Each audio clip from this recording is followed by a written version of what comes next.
What is good, Josh on this game, man? Back with yet another reaction video, baby. Today, we're back with some more anime content on the channel, baby. This is what generation of Kage were the strongest. So, we're going to keep bringing out more of this. I say anime content, but it's been mostly Naruto, but I'm going to get some other anime videos too as well on the channel, man. As I've started to watch more and more, I want to get some to correlate with what I've already seen. So, with all that being said, man, make sure you guys leave a like, comment, and subscribe on the video on you guys' way into it. If you guys are enjoying the anime content, want to see more of it, it'll help me see the support that I need so I can go ahead and keep this coming to you guys and maybe more often if you guys are really showing that support for your boy. So, almost at that goal of 5K. Let's keep it pushing before the end of the year. And with that being said, let's see which generation of, is he talking about like first, second, third? Because obviously some of them, I mean, the Hokage go all the way to the 7th. So, it'll be interesting to see how they kind of group these together. But it's always a leaf. So recently, I was thinking, as I tend to do sometimes, about Naruto characters and who's the strongest. I think we all should always think, though. We obviously know who the strongest characters in Naruto are. The majority of their last names Rotsutsuki, or they have a show Uzumaki named after them. What if I took a step away Naruto. from looking at Naruto characters as individuals? What if instead of ranking individual characters and their individual feats against each other, we decided to start to look at characters as groups? And while there are a lot of notorious groups in the Naruto universe, like the Akatsuki or the Seven Swordsmen of the Mist, I don't even want to look at formally created groups. No, I want to look at groups that you join somewhat accidentally. And even though you do join this group somewhat accidentally, they are the strongest groups in Naruto history. See, because today I don't want to talk about the Anbu or the Roots. No, today I want to talk about the Kage. But I want to go even one step further than talking about just the Kage. No, today I want to talk about the generation of the Kage. See, every single one of the hidden villages has had at least 4 Kage, while some villages, like Konoha, have had up to 7. But as I was putzing around this morning looking for a video to make, I thought, what was the strongest generation of Kage? If you lined up every first Kage against every second Kage or third Kage or fourth Kage, who's coming out on top in a battle royale? And honestly, this is the most excited to make a video I've been in a while, because this video combines 2 of my favorite things: nuanced characters and ranking and explaining things. Which is why I'm excited to say that today we're going to be ranking and explaining every generation of Kage, and thus answering the question, what was the strongest generation of Kage that ever ruled over the Naruto world? But before we get to ranking or explaining anything, guys, please, for me, like this video, subscribe to the page, and hit that noti bell. And if you love the idea of me ranking and explaining things, you're gonna love my other channel, The Weeb Commander, where instead of talking about Naruto or Boruto, well, I rank— Which, this might be where we go when I say, like, I'm gonna react to other anime content. We might go ahead and check out some of these videos on The Weeb Commander, see what some of these other anime-like videos are. I see Avatar on there, too, so it'd really be almost anything. So, if you guys want to see me react to more content like that, put it down below in the comment section for your boy. Oh, the Kage, what about hailed as the strongest shinobi of their time from whatever respective village they're from. Some are elected for being war heroes, some are elected for being taught by previous Hokages, and others are a family lineage. But regardless of how a Kage assumes their position, their power is without question, as a Kage operates more like the leader of the military than the leader of the village, since all Hokage technically answer to the daimyo of their land. Which means long before somebody can become a Kage, it doesn't matter who they know or who they're related to, they have to be a great warrior. So there is a fair amount of nepotism. Now, as time has progressed, people, specifically Naruto fans, have claimed that the Kage class is getting weaker and weaker, with people claiming that the current Kage class we have in Boruto being the weakest Kage class yet. And quite honestly, that statement has some merit. But at the same time, wildly enough, it also has very little merit. See, if you look at the current Kage class based off what we saw in Naruto Shippuden, then yes, they are the weakest. However, we have seen this current Kage class, all 5 of them, mind you, throw hands with Otsutsuki, something that no Kage class prior to them would have been able to do or ever even had to think of doing. So it puts the scale of how strong this current Kage class is in kind of, well, constant flux. And while I could sit down and make an entire video about whether or not this current Kage class is the weakest or the strongest, unfortunately, that's not how we're approaching today's video. See, like we've already touched on, some villages, like the Hidden Stone, have only had 4 Tsuchi Kage, and that's mostly to blame on Inoki, who led as the 3rd Tsuchi Kage for like 65 years, while other villages like Konoha have had 7 Hokage.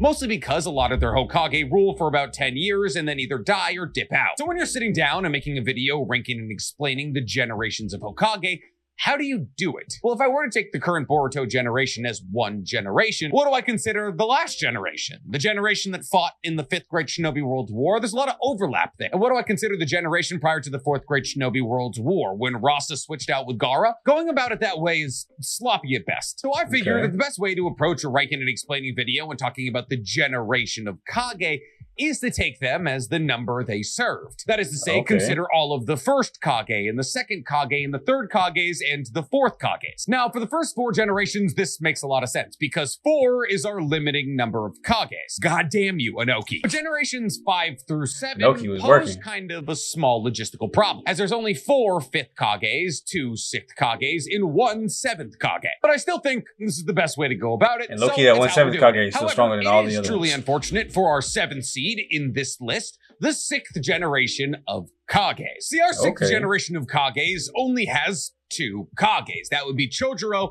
and Kakashi. Fortunately for Kakashi in this circumstance, the Hidden Mist also absolutely tears through Mizokages. Because the Hidden Mist lost a lot of Mizokages in war, they elected a psychotic child who's being controlled by Obito and was a perfect Jinchuriki to be their 4th Mizokage. The 3rd Mizokage initiated the Blood Mist Village. There's been 2 or 3 coups in the Hidden Mist. It's been a bumpy road. Now, unfortunately for Kakashi, Chojuro might be the weakest Kage ever. At least the weakest Kage who we have feats and abilities for. See, Chojuro is a former 7th swordsman of the Hidden Mist, and he wields the second hardest to wield sword out of the 7 swords would make him pretty strong. The split sword. And he wields this sword with absolute mastery, being able to turn it into a hammer or an axe, or extend its range by feeding chakra into it. When it comes down to being a Kenjutsu practitioner, Chojuro is truly one of the best. And as a wielder of the second hardest sword out of the 7 swords to wield, it's implied that Chojuro could probably wield every sword outside of Samehara, as we've seen him easily hold up the Executioner's sword with one hand. In fact, we learned in Boruto episode 24 that when Chojuro has the split sword, there is no equal for him in Kenjutsu, meaning as a Kenjutsu practitioner, he might be the greatest on earth so long as he has his blade. And in Boruto, we saw Chojuro defeat the new 7 swordsmen of the Mist with a broken katana while they were all wielding the 7 swords of the Mist. And not to mention in the versus Momoshiki arc that Chojuro did go toe-to-toe with Kinshiki and was, with the help of Korosuchi, able to seal him all but temporarily. But outside of Kenjutsu, the only elemental release that Chojuro has is water release. And listen, while I personally wouldn't want to fight Chojuro amongst all of the Kage, he's not that special. And unfortunately for Chojuro, Kakashi as Hokage is far from his prime. See, we're not talking about DMS Kakashi here, or even War Arc Kakashi. And while it is vaguely implied that Kakashi got stronger after losing his Sharingan, especially as Hokage, because he no longer has the chakra drain of using his Sharingan constantly, which allows him to use the thousands of jutsus he's already stolen using the Sharingan at a much higher frequency. And in one of Kakashi's light novels during the blank period, he created a mimic for his Raikiri known as Purple Lightning, based off of Madara's Purple Lightning. To say that Hokage Kakashi is anywhere near his peak being DMS Kakashi, is a stretch. And while technically, yes, Kakashi does now have access to more chakra because he doesn't have the chakra drain of using his Sharingan as a Hokage, losing the extrasensory perception, the Kamui, the ability to copy new jutsus is a big blow to his power. While Kakashi has gained in stamina and the ability to drag a fight out, he has lost in one-hit kill ability. So how strong is Hokage Kakashi? Well, the only real feat we've seen from Kakashi after the war arc, that is tossing some mitts with Kashin Koji, though we don't really know Kashin Koji's motivation. And considering the fact that Kashin Koji was actively trying to kill Ishiki Otsutsuki, one of the enemies of Konoha, I don't know why he would want to kill Kakashi. Also throw in the fact that he has Jiraiya's genetics and is kind of conflicted about hurting Konoha, I doubt he was going full out. Now, mind you, Kakashi as a Hokage does have a fair amount of light novel feats, like all of his feats in Konoha Shinden, Steam Ninja Scrolls, all of his fights in Kakashi Retsudan, his previous light novel Kakashi Hiden, Lightning in the Icy Sky. But we got a lot of Hokage to talk about today, so I'm not getting into anybody's light novel feats. So we're moving on. Coming in at our number 6 spot, we have the 5th generation of Kage. This generation includes Tsunade, Darui, Mai, and Gaara. Switch out Darui with A, the 4th Raikage, and add Inoki, and you have the 4th Great Shinobi World War Kages. But unfortunately for this generation of Kage, losing Inoki and A, the 4th Raikage,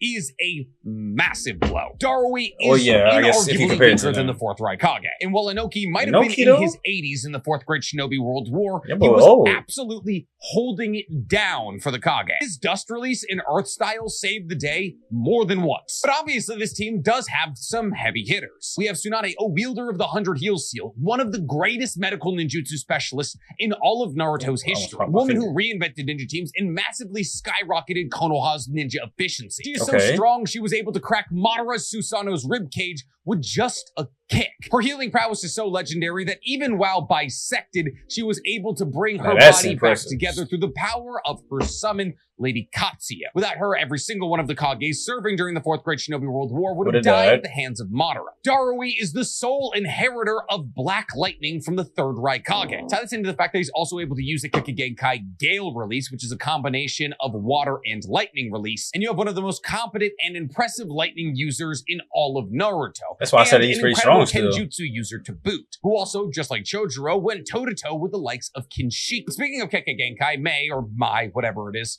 the wielder of 2 separate Keke Genkai. But I'm not gonna lie, I'm thinking about what I would put below this. It'd probably be like that 2nd and 3rd generation, maybe. Because he's explaining some really good reasons of why they are really strong. Let's go and get to the weaknesses, though. Release and lava release. And with the use of her Boyo release, she's able to make corrosive steam that was able to melt Sasuke's Susanoo ribcage. And probably would have killed him if Obito hadn't stepped in to whisk him away. Well, I guess it was technically White Zetsu that saved Sasuke in that moment, but you get it. Mai is the wielder of every elemental release outside of wind release. And her water release is so powerful it was able to nullify fire release from Madara. In fact, her water release is so impressive, she was able to redirect massive meteorites that had broken off from the moon as it was hurtling towards the earth that were about to destroy the Hidden Mist Village. And with her lava release Kage Genkai, she's able to spew acidic mud that can melt anything it comes into contact with. Mud, which was also able to partially melt Madara Susanoo ribcage. This woman is the cheat code against Susanos. And more than anything, she's not affected by either her corrosive mist or her acidic mud, meaning she can cover an entire battlefield in the stuff and really not have to worry about it. And lastly, we have Gaara, the child of Rasa, a perfect weapon manufactured from the second he was conceived. The Jinchuriki of Shukaku for 16 years. And from Shukaku, he gained the ability to manipulate sand. On top of this, Gaara inherited a magnet release Keke Genkai from his father Rasa that allows him to control the density of chakra in his sand to control how dense his sand is, allowing him to make his sand as hard as steel to increase its defenses. Now, a lot of people assume that Gaara's magnet release allows him to control sand, but that's not what it is. Sand isn't magnetic. It's his existing and previous relationship with Shukaku that allows him to do that. Gaara as Hokage had Shukaku for a little bit, but even after losing Shukaku, Gaara really hasn't lost any steps. Gaara has one of the largest reserves of chakra we've ever seen, being able to cover entire battlefields in sand like he did against Kimimaru and use a sand burial on the entirety of it. And if Kimimaru didn't have the Shikatsu Yaku and the second version of his curse mark, this would have killed him. Tie that into the fact that Rock Lee not only had to take off his ankle weights, but also opened to the 5th gate just to make contact with Gaara. That is to say, to be able to get past Gaara's impregnable absolute defense. The soul of his mother, which lives in the sand in the Gordy. Impregnable? Don't that mean that the sand can't get pregnant, though? Hey, look, I've been out of school a long time, so I might not know what that word means exactly. But that's what it sounds like it means. Carries around. And the soul of his mother protects Gaara from all incoming attacks or projectiles. And Gaara's mother has a hell of a reaction time. Gaara has gone toe-to-toe with some of the strongest characters in Naruto's history, like Momoshiki and Oroshiki. And while Gaara was pretty consistently foiled by Oroshiki, Momoshiki claimed that Gaara's taijutsu was on par with Naruto's, which makes sense when you consider the fact that after losing Shukaku, Gaara went to go train with Shira, the wielder of the 7 heavenly breasts, to make his taijutsu better. And Gaara is also amongst some of the top Fuin Jutsu users in all of Naruto, with his best sealing jutsu, Grand Sand Mausoleum, being able to hold the likes of Oroshiki for a couple of hours. And while obviously Grand Sand Mausoleum wasn't enough to hold Madara as he manifested his Susanoo and broke out of it almost immediately, outside of god-level threats like Madara or Oroshiki, Grand Sand Mausoleum is more than enough. But unfortunately, we're talking about generations of the Kage. So then who's the weak one? The 5th generation unfortunately wields some of the weaker Kage, and only 4. But fortunately for us, that's the last generation we're going to be talking about with less than 5 Kage for a while. So let's start talking about some real starting fives here. We have Okay. the first generation of Kage. Now, I Wow. know this is going to sound like an unpopular opinion because obviously With Hashirama? Hashirama is a part of that generation, but stick with me here. See, I'm fortunately, about to say Hashirama though. I mean, I know it's probably mostly because we don't have a whole lot of feats for everybody else, but we know for a fact he's stronger than Tobirama by a long shot. We know he's stronger than all the other first Kages in this picture by a long shot. We know he's probably stronger than the last group by himself. The last two. I would say he's probably stronger than the second and third. The only reason the fourth would give him trouble is because of Minato. But low-key, Minato stole Tobirama's kid. So low-key,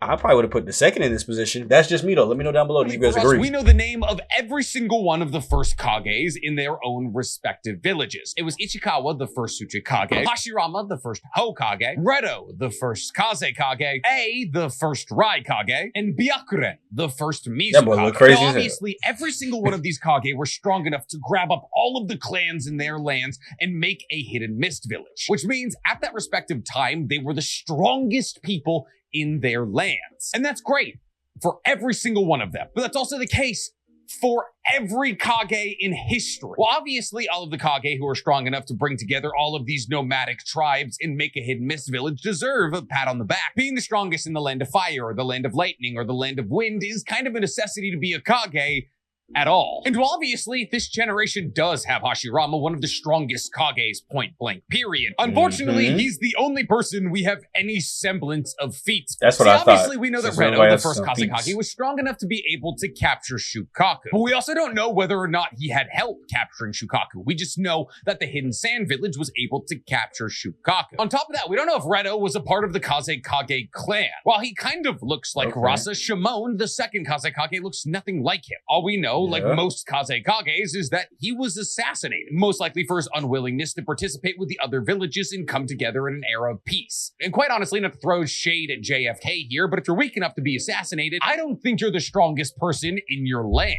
I don't think My boys said not to throw shots at JFK, but if you weak enough to be, to be fair, to be president, you are definitely not the strong. Imagine if that was a qualification to be president too.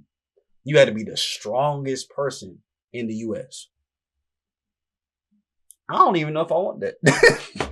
I don't know if I want some, like, you got to be strong but smart. Like, at least the Kage were strong and smart. Like, they were strong and smart most of the time, or at least had an advisor that was smart that they didn't mind taking advice from. You get the strongest American in office, I don't know if he listened to anybody. And we probably going to every single war. Yeah, let's not make that happen in the U.S. I'm tripping. Let's not do that. Minato or Hashirama or Naruto could be assassinated by anybody from their village. Even Hiruzen, while he was old, had people try to assassinate him from the root.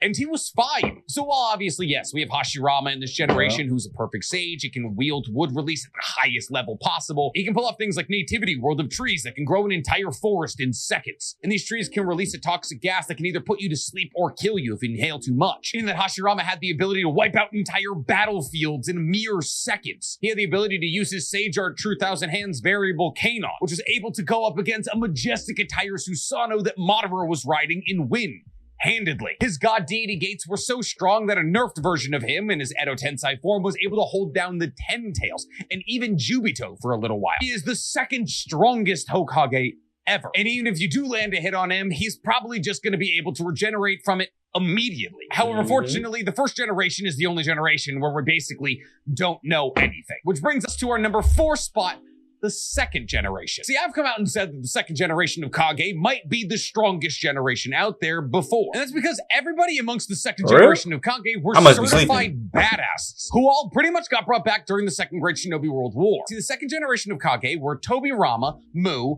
Gengetsu, Shamon, and A. Now, unfortunately, we know next to nothing about the second Raikage. We just know that he led the Land of Lightning during one of its most prosperous and powerful eras, when they had incredibly powerful shinobi like Kinkaku and Ginkaku running around killing Tobirama. And if you were to hypothetically lead over Kinkaku and Killing Ginkaku, one Tobirama would was crazy. assume that he might have been stronger than them. But even ignoring A for a second, the rest of the people on this list were very powerful. Let's start with the people that we What did know he the do? least about. I don't- Shimon. I- See, obviously, Shimon yeah, I don't was know the much about second him. Kage Kage, the successor of Redo. And while we don't know a huge amount about Shimon, we do know what he accomplished in his lifetime. We know that Shimon was the first Kage Kage to take an interest in Shukaku. That is to say that Shimon put Shukaku through a bunch of different scientific experiments to understand how his powers worked. Now, Shimon wasn't a Jinchuriki of Shukaku. That more than likely was still Bunpuku. However, it's a possibility by examining Shukaku that Shimon figured out magnet release, or at least how to control sand.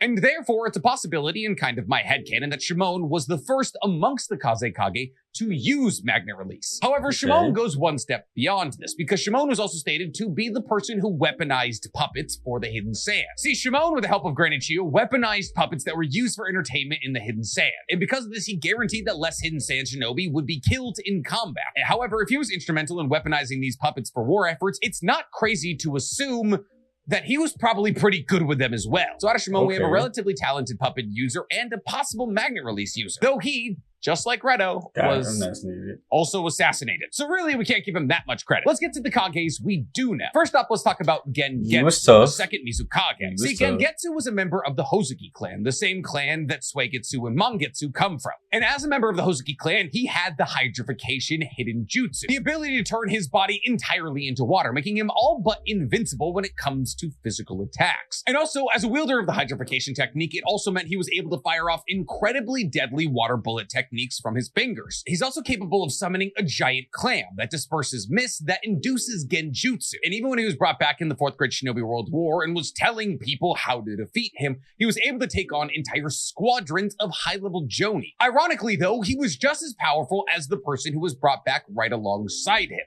Mu, which honestly speaks to Gengetsu's power because Mu is insanely powerful. Mu was considered a non-person because he had an ability that made sure his physical presence and chakra signature were unreadable. It's like he wasn't even there. On top of this, Mu was one of the most talented sensor ninjas ever, being able to detect specific chakra signatures and determine what country or clan they're from kilometers away. Mu was also the wielder of the Kage Toda, dust release, and used it at a higher level of efficiency than we ever saw from Inoki. Now, this Kage Toda is a combination of earth, wind, and fire, and it allows the user to create a geometric space that they can fire off at somebody that deletes anything it hits on a atomic level. But on top of this, Mu also wields all 5 elemental releases. He can also use Yang release and use Earth release to allow himself to fly. And if you do hit Mu with what appears to be a deadly hit, he can split his body in half to save his life. Though when he splits his body in half, he does half his power. But the true leader of this troop is none other than Tobirama, the second Hokage. Tobirama is a wielder of all 5 elemental releases and Yin and Yang. That's everything. He was the creator of the Shadow Clone, Flying Raijin, and Edo Tensei. And he didn't use Edo Tensei in the fun way that a lot of people like Kabuto or Orochimaru use it. He would bring back anybody, and he would control them, and he would make their bodies out of explosive tags. He would then use the infinite regeneration ability of Edo Tensei and just throw these perpetually exploding bodies at people. He is probably the greatest user of water ninjutsu we've seen in the show. He's a Senju related to Hashirama and therefore has insane chakra reserves. His Flying Raijin slice was so fast that a wielder of the MS in Izuna, Madara's brother, wasn't able to detect it, and he very much helped Hashirama cut down Madara the first time. And well, yes, obviously, he lost to Kinkaku and Ginkaku. Kinkaku and Ginkaku also had, I believe, 20 Jonin with them at the time. And while obviously Tobirama is weaker than Hashirama, I understand this completely. Having the likes of Gengetsu and Mu right alongside Tobirama does give Tobirama a relatively good fighting chance against Hashirama. And considering the fact that I know next to nothing about the other 4 people leading beside Hashirama, I can't in good faith say that Hashirama will be able to wipe out Tobirama and 4 other Kage who we can scale to some degree. Especially when you consider the one-hit kill ability of Mu's kit and the fact that the second Raikage might have been stronger than Kinkaku and Ginkaku. But honestly, if you wanted to put the first generation above the second generation, I couldn't blame you. A lot of the assumptions... See, so all y'all delete them hating comments when I said that I would have probably switched it to. On Hashirama losing this fight are built around the fact that the 4 guys next to him 3 or 4 that's going to be next. And Hashirama versus Tobirama, Gengetsu, and Mu would be a pretty good battle. So if the other 4 could at least hold their weight against the second Raikage and the second Kage Kage Shimon, then the first generation does hold a pretty good chance. It's just we know so little about the first generation, it's hard for me to put them above anybody. You know what generation we do know a lot about? The fourth generation. Now, this generation had some heavy hitters. Unfortunately, we can scale every single person in the fourth generation. The fourth generation had people like Koratsuchi, and Minato, and the fourth Raikage. And they also had Rasa and Yagura. All people perfect Jinchuriki going crazy. How is this better than 3? Obviously, this generation did have a couple of duds. Rasa is the weakest Kage that we know of, and Koratsuchi is probably the second weakest Kage of all time, being just barely above Chodra. See, Rasa, Gaara's father, had magnet release. However, his magnet release allowed him to control gold dust. Now, this ability did allow him to battle against the likes of Shukaku several times, but not because Rasa was stronger than Shukaku, it's because his ability was incredibly advantageous against him. See, Shukaku's body is made of sand, and gold is heavier than sand. So Rasa would simply integrate gold into Shukaku's body and weigh him down and seal him with his own weight. Now, the reason that Rasa is probably the weakest out of all of the Kage is because he controls an element that is rare, and also incredibly malleable and soft. Now, obviously, Rasa controlling gold was incredible for the Hidden Sands financial situation, but not for their battle situation, which is why Rasa was trying to make the perfect weapon in Gaara. Now, Rasa was able to wield wind, earth, water, and yin release, as well as obviously his Kekkei Genkai magnet release. And honestly, with these other elements, he was a menace. He was able to generate a high-pressure water blade that was able to cut through Gaara's absolute defense. He was also able to create an eyeball out of his gold dust that he could use to see, just like Gaara, though he didn't have Gaara's absolute defense. And he never picked up a penchant for taijutsu like Gaara did. So amongst all magnet release users that we know of, he's pretty much the weakest, which is why Orochimaru pretty easily murdered him, and then took his face. Koratsuchi is the granddaughter of Inoki, who is the grandson of the first Uchikage. I told you, nepotism helps. She has fire, earth, water, and yin release. But on top of all of this, she also has the lava release Kekkei Genkai, and that's really her claim to fame. See, Koratsuchi can use her lava release in 2 ways. One of the ways that she can use it is creating quicklime, which is essentially just quick drying cement that she uses to confine her enemies to a certain space. It's like her version of a Fuin Jutsu. However, the Fuin Jutsu is just cutting a bag of concrete over your head and then dumping water on you. The other way that she uses her lava release is by spewing ash that also can seal her enemies. Her ash stone seal technique was enough to hold Kinshiki for a couple of seconds, but for all intents and purposes, this operates just like the quicklime thing. And while it was, once again, obviously strong enough to hold Kinshiki for a little bit, once Moshiki was like, hey man, you need to fuse with me, he broke out of it like that. But now we're getting into the heavy hitters on this team, like the fourth Raikage, said to be the fastest man on Earth when Minato died. With the use of his lightning cloak, he was able to supernaturally buff his speed, his strength, his reflexes, and his power. Being able to out-arm wrestle the likes of Tsunade, one of the strongest people in the universe. Being able to keep up with KCM1 Naruto speed-wise, the fastest person in the universe. So objectively not in this fast as 4. The fourth Raikage has also gone toe-to-toe with one of his teammates in this 4th generation, Minato, as they came to blows during the Third Great Shinobi World War. Fourth Raikage's lightning cloak, much like his father's, is said to be borderline impenetrable. And the fourth Raikage's lariat, especially his double lariat, has been enough to decapitate even the strongest of foes. And his lightning release is so sharp, he was able to cut his own arm off in a matter of seconds. And he had the durability and endurance to, even after cutting off his own arm, press the offensive once again against Sasuke, who he embarrassed. Outside of A, we also have Yagura, the fourth Mizukage, the youngest Mizukage in the Hidden Mist's history. A perfect Jinchuriki of Isobu, the Three Tails, with the ability to take Isobu's full form whenever he wanted. Yagura was a wielder of water and wind release, and trust me, that's really all he needed. Yagura, through the power of his water release, was able to create water mirrors that were able to reflect all ninjutsu, kind of like the Yata mirror, but he didn't need a Susanoo. In the anime, he was able to fight Juzo and Itachi simultaneously, killing one of them and almost killing the second. Yes, that's right. Yagura went into a 2v1 and technically tied Itachi, as Itachi had to flee from the scene and Yagura was left pretty badly burnt. You see, Yagura's control over his Jinchuriki form was so great that he was able to survive Amaterasu. He was able to manifest Isobu's form and travel high speeds by curling into a ball and rolling. He could also use the technique Coral Palm that allowed him to grow coral on anything that he wanted, which, if that sounds stupid to you, allows him to grow it on opponents and slow them down substantially. And not to mention, as a perfect Jinchuriki, tailed beast balls were absolutely in his bag. But the real home run hit of this team, Minato, the war hero of the Third Great Shinobi World War, the man who killed 1,000 Iwa shinobi by himself, the man who saw every jutsu Tobirama created and was like, I think I could do that better. The Yellow Flash, the man who received a run-on-sight order from every village Konoha ever fought. The man who immediately deduced exactly how Obito's Kamui worked when he was battling against his Yellow Mask version and dunked on him. And not to mention, Dunked the on. creator of the Rasengan. Minato was so Bro, powerful. imagine you hit a Rasengan dunk, bro. That's that. You over top of the net. You just hit that Rasengan dunk going straight down. You have to jump so high for that. He was able to save multiple important people from Konoha when Kurama was attacking, beat Obito, and then seal away half of Kurama's chakra with the Reaper Death Seed. When it came down to it, he was just like that. Now we're talking about his Hokage form, so he was a perfect Toad Sage, but he wasn't a perfect Jinchuriki like Naruto. But still, he doesn't need it, because even when he was alive, he was an absolute menace, being the third strongest Hokage of all time. Yes, that's right, I consider alive Minato to be stronger than Tobirama. Feel like that's not that crazy of a stretch. Everything that Tobirama created, Minato perfected. But unfortunately, even Minato doesn't put the fourth generation of Kage above the third. Listen, while generations like the second or the fourth or the first may have... Yeah, so we went 6th, 5th, 1st, 2nd, 4th, 3rd.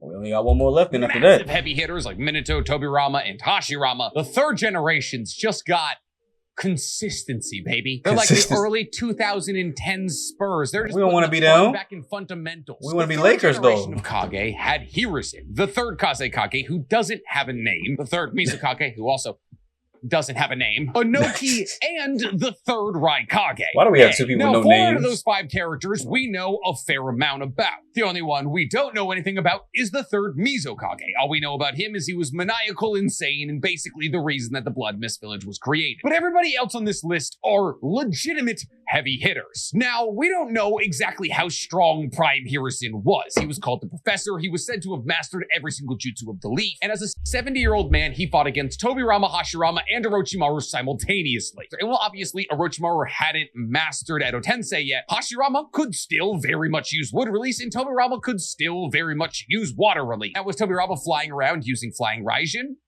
No, I don't think so. Hiruzen, at the prime age of like 76, still had to reflect a nativity world of trees with his adamantite staff. Prime Hiruzen, who had Monkeykin Enma by his side, was a menace. Hiruzen was the survivor and leader of 2 of the bloodiest conflicts in ninja's history. That would be the 2nd and 3rd Great Shinobi World Wars. He was able to pull out half of Orochimaru's soul and Tobirama and Hashirama's soul, meaning that his chakra reserves were absolutely insane, even as an old man. When Kurama was released on the night of Naruto's birthday, he was able to push Kurama out of the village. And while we don't have a bunch of incredible feats for him, it's because we met him when he was 75.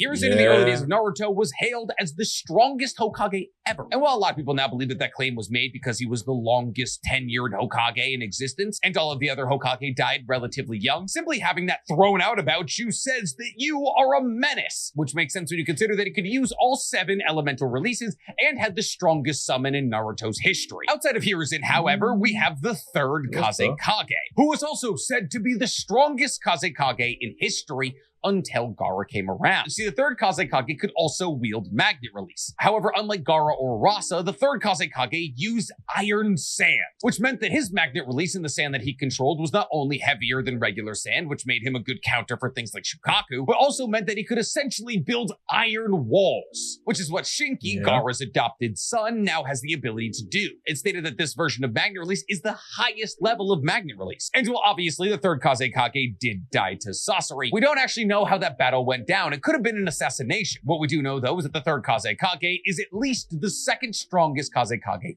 ever. And what we do know is that the third Raikage, A, and Inoki are both of the strongest Kage from their village ever. See, the third Raikage was considered the perfect shield and the perfect sword, as it was stated that the only thing that could stab through the third Raikage's lightning cloak was his own hell stab. The third Raikage went toe-to-toe with the likes of Gyuki in a one-on-one battle and tied him, meaning that the third Raikage was just as powerful as the 8 Tails. The third Raikage also battled for 3 days, 72 hours against 10,000 shinobi, most likely killing the majority of them. Because with the power of his hell stab, which is essentially the hidden lightning's Chidori, he could pierce through entire crowds of people, killing them instantaneously while there was nothing that they could do. Because his lightning cloak not only increased his speed and his strength, but also made his defenses impregnable. And considering the fact that he was able to battle these 10,000 shinobi for 72 hours straight, his chakra pool 3 days was legendary. Tie this into the fact that he's the reason that Darui knows Black Lightning, and you now not only have one of the physically strongest and fastest people in the universe, but also one of the greatest ninjutsu specialists we've ever seen. But we gotta leave a little space for one of the most legendary, most slept-on characters in Naruto's history. I'm gonna continue sleeping. Inoki is the only person, and I'm gonna say this again, the only person who participated in all 4 Shinobi World Wars. And he was the leader of the village for 3 of them. Wars where legends like Hashirama, Tobirama, the third Raikage all died. Inoki survived, only using 3 releases. Probably because that man was running. Ain't nobody was worried about Inoki. You tell me I gotta worry about Inoki or Hashirama, I'm going to go kill Hashirama. You tell me I gotta worry about the third Raikage or Inoki, I'm going to go kill the third Raikage. Ain't nobody. It's like that underdog that gets slept on and then finally slides its way into the postseason. We wasn't worried about beating you. We was worried about beating them. Lava release, dust release, and earth release. Now, by the sheer fact that Inoki knows dust release, a Keketoda that requires him to know earth, wind, and fire release, we know that he knows at least earth, wind, and fire release. However, we only ever see him use earth release outside of dust release and lava release in one of the novels. Inoki was in his mid-80s during the 4th Great Shinobi World War and was still probably the most important current Kage. Inoki was able to use his lightweight boulder technique to basically stop one of Madara's meteorites. Until the second one came. He, at 85 years old, had to battle against his former master, Mu, who, mind you, died in the prime of his life, which means that Inoki, who was substantially out of his prime, had to battle against his former master, who was relatively still in his, with infinite regeneration and infinitely refilling chakra, and still managed to push Mu back. Inoki, at 85 years old, was identified by Madara to be the biggest threat in the allied shinobi forces. And he said that was mostly, though, because of his mental. Like, he was keeping everybody motivated during the fight. He's like, once I break him, nobody will be able to be motivation anymore. That was the only thing. I don't think he admitted that as far as strength.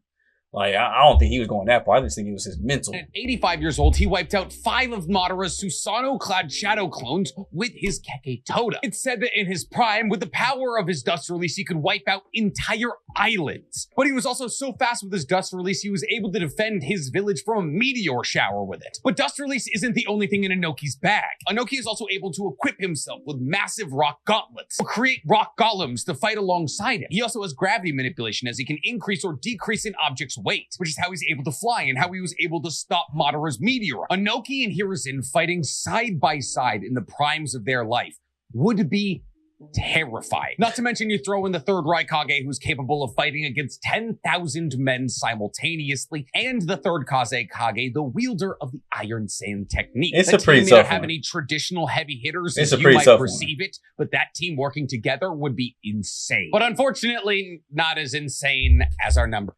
You mean to tell me that Barryama and Naruto ain't nuking all them? Hey, no, I mean, that's really all we gotta say. Barryama and Naruto. Like, you throw that out there, even if he ran out and only had a couple seconds, he's wiping through every single one of them groups in their prime, all fighting together. I promise he is. Number 1 spot, the 7th generation of Kage. Nick, I thought only one village had 7 generations of Kage. They do. It's the Hokage. It's Naruto. Yes, am I saying that Naruto by himself at the peak of his power is stronger than all of the other generations of Kage fighting together?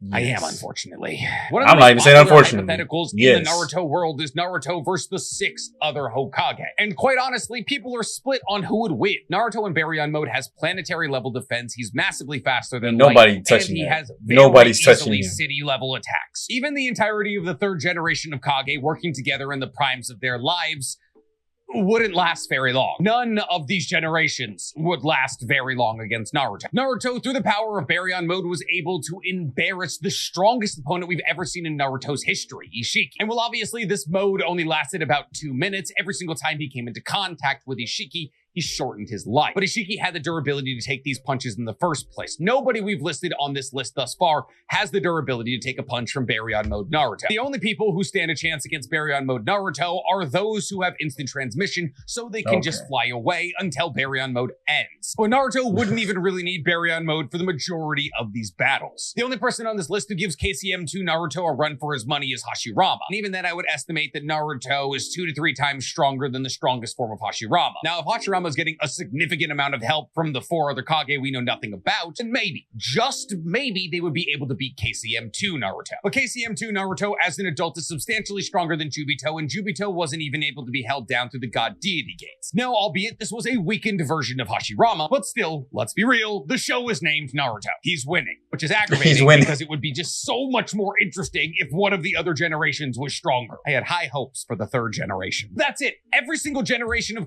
Look, he's always talking about just like them 4. I was thinking the entire group all at once. You are not telling me. I can't believe it really only lasted 2 minutes. It's actually pretty short. But let's be real, gang. You're talking about the man that could be in KCM2 and gave everybody in the, gave everybody in the 4th grade Shinobi War his chakra to boost their levels.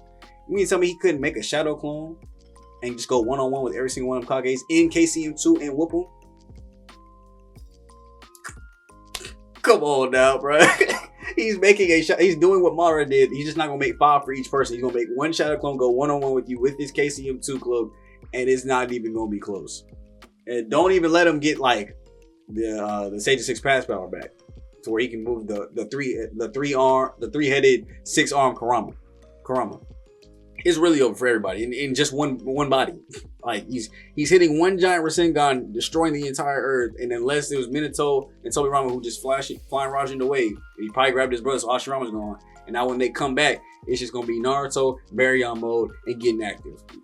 Point blank, period. That's all it's gonna be. But let me know down below if you guys agree with the ranking list. My only thing would be I probably would switch 1 and 2. I just feel like there's gotta be, even Hashirama alone probably could. I don't want to say he could solo the 2nd group, but he'd probably be a good amount of them. Like he said, if he can take on the other 3, and then the other 4 that's with Hashirama can just handle the other 2. I mean, it's a 4-on-2 there, and as long as Hashirama wins his, at least takes down 2 of them, then they got 4 coming over to get that last one. Yeah, I'm taking the 6, right? 6th generation, 5th generation, 2nd, 1st, 4th, 3rd, 7th. Let me know what you guys are down below in the comment section. I'll catch you guys in the next one. It's me, your boy Sean, this movie, Black Kage, Black Avatar, and King Leo. All right, so another list you came on top on, my boy. Congratulations. And I'll catch you guys in the next video, man. I'm going for the day. Peace.